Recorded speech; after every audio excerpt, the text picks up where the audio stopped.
was the river. If we hadn't stopped, we would have driven right into the water. "Call the others. If anyone can hear us, tell them where we are," I said, unbuckling to go check on everyone else. "Where are we?" Charlie asked. "On the river, just east of Bourbonnais. That's all I know right now. We have a sizable horde coming after us and could use a little backup," I said, opening up the weapons locker and handing a rifle to Sarah.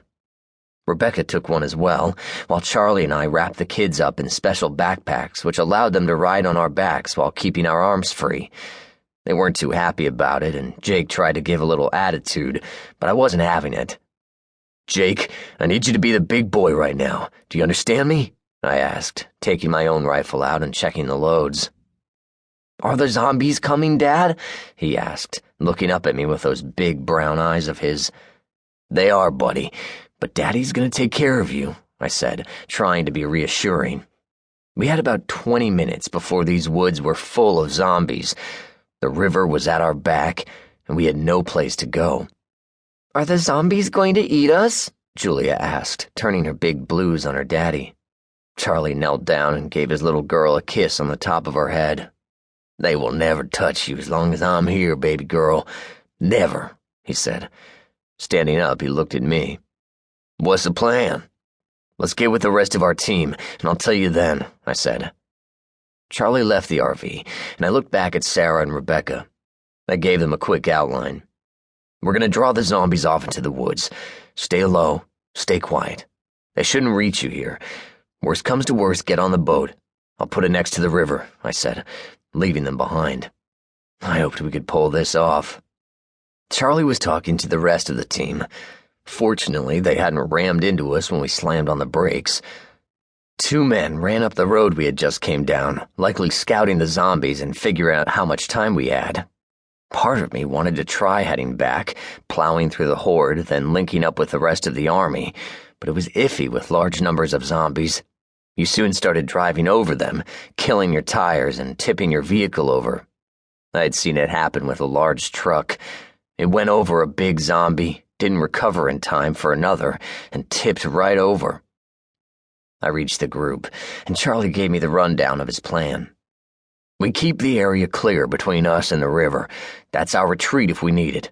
We run up to them as fast as we can and just walk it back, shooting them as we go." I liked it. Simple and to the point. Besides, it was what we were out here for. Charlie and I told the others to grab their water gear and get it close to the river. That would be our retreat if we needed it. Charlie and I ran to the back of the RV and practically ripped off the small metal rowboat lashed to the back. We used it for simple crossings and sometimes for fishing, but it was sturdy enough to handle all 4 of us, plus enough supplies for 3 days. Right now, it only had to keep us alive long enough to escape the horde coming at us. We pushed the boat to the water's edge and saw the others were right behind us. Kayaks, canoes, and a folding boat all waited at the water's edge like faithful hounds before the hunt. It was tempting to just grab the families and go, but this group needed to be dealt with. We took off up the road with Charlie and myself in the lead. Some people felt I should direct the war effort from the rear, sending in troops to deal with the zombie problem. But I could never send another to do something I wouldn't do myself. Even before the upheaval, I couldn't do that. Besides, I always felt a leader should lead. We ran up the road, catching sight of the 2 men who Charlie had dispatched earlier. They were running back, pointing and trying to speak at the same time. They're coming," the first one panted. "About a quarter of a mile up the road." "Good," I said. "Did they see you?" "Yeah, they did. Started right for us," the other one said in between large gulps of air. "Better," I replied. "Let's spread out, 10 feet between each of us. Same drill, shoot the ones only in front of you. Don't waste any shots. Make them come to you. Let's go, and let's survive this." We'd done this sort of thing for a few weeks now, especially when we were out in the open. Between the 20 of us, we had about 600 rounds of ammunition. That should see us through this one, I hoped.